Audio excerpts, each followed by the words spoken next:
بسم اللہ الرحمن الرحیم، اللہم صلی وبارک وسلم وصلی علیہ۔ السلام علیکم دوستو۔ حضور نبی کریم صلی اللہ علیہ وآلہ وسلم سے مقابلہ کرنے کے لیے قریش سب کے سب عہد کی طرف نکلے۔ مقابلہ آرائی کے لیے لشکر میں سردار بھی موجود تھے اور غلام بھی۔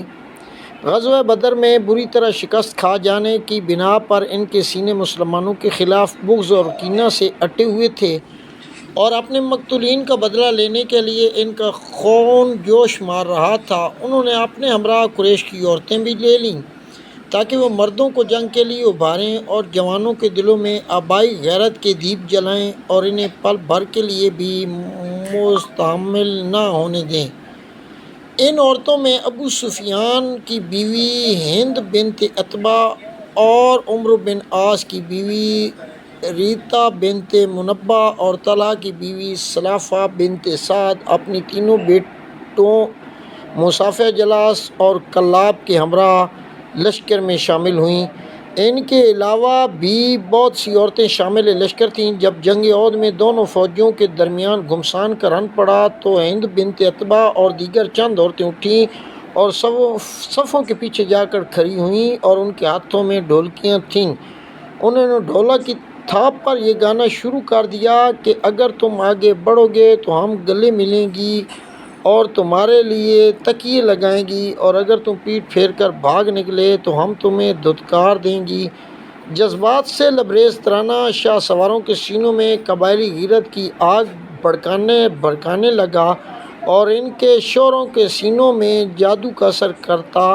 پھر جنگ سرد پڑ گئی، مسلمانوں پر قریش کا غلبہ حاصل ہو گیا تو عورتیں فتح کے نشہ میں سرشار میدان کارزار میں رقص سے کناں ہوئیں اور شہداء کی لاشوں کا مسلح کرنے لگیں۔ انہوں نے جوش انتظام میں لاشوں کے پیٹ چاک کر دیے، آنکھیں نکال دیں، کان اور ناک کاٹ دیے۔ ان میں سے ایک عورت کا غصہ اس سے بھی ٹھنڈا نہ ہوا تو اس نے میدان بدر میں قتل ہو جانے والے اپنے باپ، بھائی اور چچا کا انتقام لینے کے خیال سے لاشوں کے ناک کان کاٹ کر دھاگے میں پروئے، ایک کو ہار کے طور پر گلے میں ڈالا اور دوسرے کا پازیب بنایا۔ لیکن سلافہ بنت سعد کی یہ اپنی قریشی سہیلیوں سے الگ تھلگ شان ہی نرالی تھی۔ وہ بڑی بے چینی کے ساتھ اپنے خاوند اور تینوں بیٹوں کا شدت سے انتظار کر رہی تھیں کہ اگر وہ نظر آ جائیں تو میں بھی فتح و کامیابی کی خوشی میں دوسری عورتوں کے ساتھ شریک ہو سکوں۔ اس کا دیر تک انتظار کرنا رائے گاں گیا تو وہ معرکہ آرائی کے میدان میں لاشوں کے چہروں کو ٹٹولتی ہوئی دور تک چلی گئیں۔ اچانک وہ کیا دیکھتی ہیں کہ ان کا خاوند خون میں لت پت موت کے منہ میں جا چکا ہے، تو وہ غضبناک شیرنی کی طرح بپھڑ گئیں اور انتہائی پھرتی کے ساتھ اپنے بیٹوں مصافہ، کلاب اور جلاس کو میدان کے کونے کونے میں تلاش کرنے لگیں۔ تھوڑی دیر بعد انہیں دیکھا، ان کی لاشیں عہد کی چٹانوں پر بکھری پڑی ہیں۔ مصافہ اور کلاب تو موت کی گھاٹ اتر چکے ہیں اور تیسرا بیٹا جلاس آخری سانس لے رہا تھا۔ سلافہ غم میں مبتلا اپنے بیٹے کے پاس بیٹھ گئی، اس کے سر اپنی گود میں لیا، چہرہ اور پیشانی سے خون صاف کرنا شروع کیا۔ اس کی زندگی بچانے کے لیے سرتوڑ کوششیں کرنے لگی۔ اس ہولناک منظر کو دیکھ کر اس کی آنکھوں کے آنسو بھی خشک ہو گئے۔ اہو بقا کے عالم میں اپنے بیٹے سے پوچھا، میرے لخت جگر، تجھے کس نے یہ گہرے زخم لگائے؟ اس نے جواب دینا چاہا لیکن اکھڑا ہوا سانس جواب دینے میں رکاوٹ بن گیا۔ اس نے بار بار پوچھا کہ تجھے کس نے زخم لگائے؟ اس نے بڑی مشکل سے اکھڑتے ہوئے سانس کے ساتھ جواب دیا کہ مجھے میرے باپ اور بھائیوں کو عاصم بن ثابت نے مارا۔ یہ سن کر سلافہ بنت سعد دیوانہ وار دھاڑے مار کر رونے لگیں اور لات و عزیٰ کی قسم کھا کر کہنے لگیں، میری آتش غضب اس وقت تک ٹھنڈی نہیں ہوگی جب تک قریش عاصم بنت ثابت سے بدلہ نہیں لیں گے اور شراب نوشی کے لیے ان کے سر کی کھوپڑی مجھے نہیں دیں گے۔ پھر اس نے یہ اعلان کر دیا کہ جو اسے زندہ پکڑ کر لے آئے یا اس کا سر لے آئے تو میں اسے منہ مانگی دولت دوں گی۔ اس کا یہ اعلان قریش میں جنگل کی آگ کی طرح پھیل گیا۔ ہر نوجوان کے دل میں یہ تمنا انگڑائیاں لینے لگیں کہ کاش یہ نام میرے حصے میں آئے، میں عاصم بن ثابت کو تحقیق کرنے کا اعزاز حاصل کر سکوں۔ غزوہ احد کے بعد مسلمان مدینہ کی طرف واپس لوٹے، معرکہ رائی کے متعلق آپس میں باتیں کرنے لگے، شہداء کے لیے رحمت کی دعا اور غازیوں کی ہمت و جرأت کا تذکرہ نہایت ادب و احترام سے کرنے لگے۔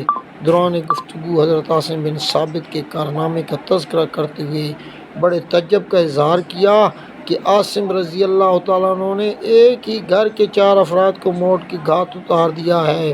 حاضرین میں سے ایک نے کہا، بھلا اس میں تعجب کی کون سی بات ہے؟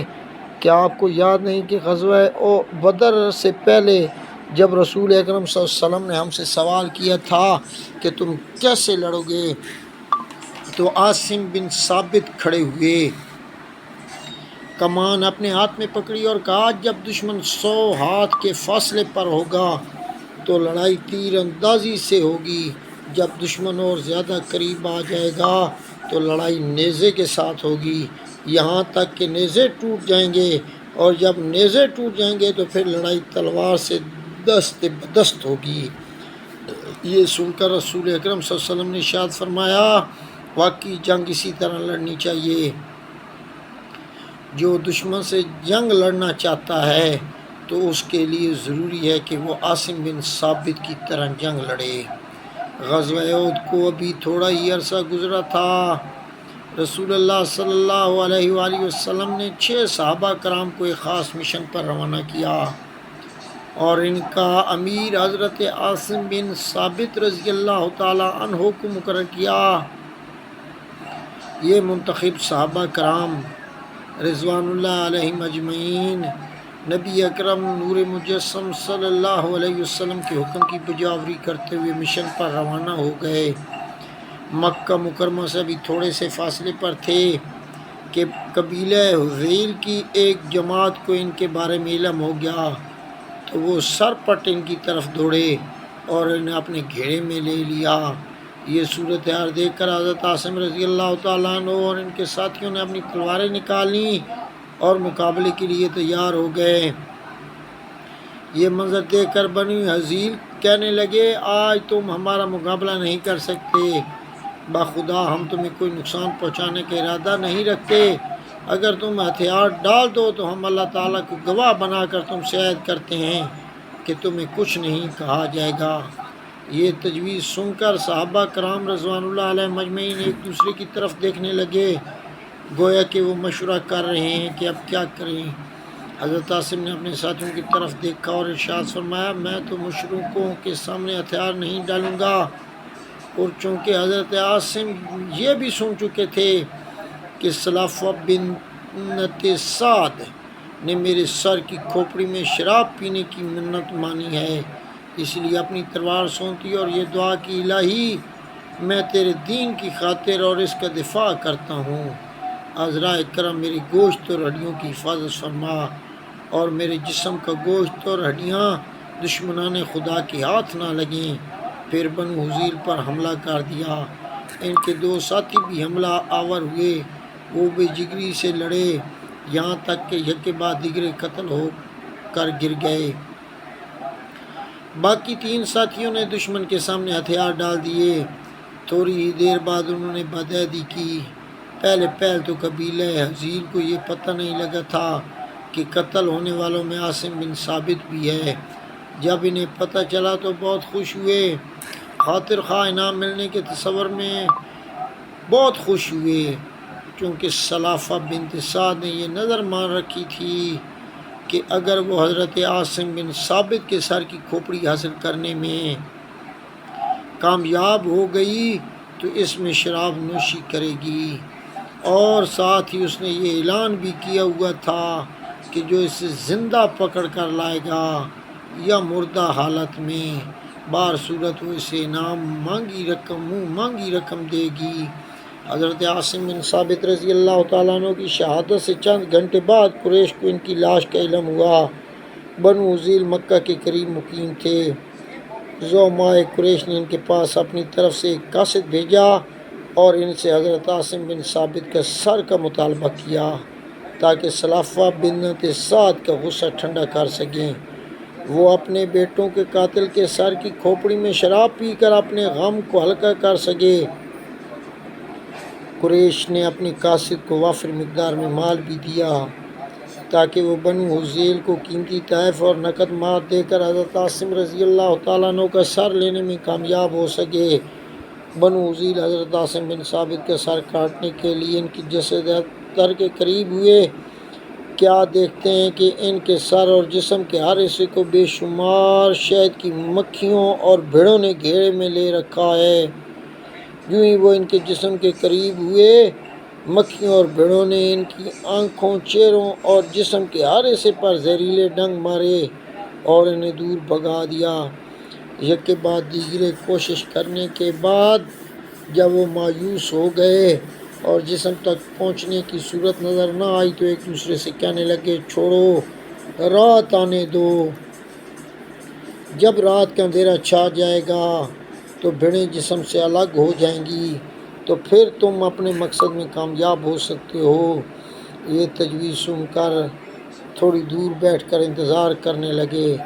ابھی دن ختم نہیں ہوا تھا اور رات شروع ہوئی تھی کہ گھنے سیاہ بادل آسمان پر نمودار ہوئے۔ بادل کڑکا، فضا میں لرزہ طاری ہوا۔ ایسی موسلادھار بارش ہوئی کہ عمر رسیدہ لوگوں نے بتایا کہ ہم نے اپنی زندگی میں اس جیسی بارش کبھی نہیں دیکھی تھی۔ جلد ہی راستے اور گلیاں ندی نالوں کا منظر پیش کرنے لگیں۔ نشیبی علاقے پانی سے بھر گئے۔ سیلاب کی مانند چاروں طرف پانی ہی پانی دکھائی دینے لگا۔ جب صبح ہوئی تو بنو حذیل حضرت عاصم بن ثابت رضی اللہ تعالیٰ عنہ کی لاش ہر جگہ تلاش کرنے لگے، لیکن کہیں اس کا سراغ نہ ملا۔ سیلاب اسے بہا کر کہیں دور نامعلوم جگہ پر لے گیا۔ دراصل اللہ رب العزت نے حضرت عاصم بن ثابت رضی اللہ تعالیٰ عنہ کی دعا قبول کر لی اور ان کے جسم اطہر کی حفاظت کی۔ ان کے باعزت سر کو ذلت امیز سلوک سے بچا لیا کہ ان کی کھوپڑی میں شراب پی جائے۔ اللہ تعالیٰ نے مشرکوں کو مومنوں پر غالب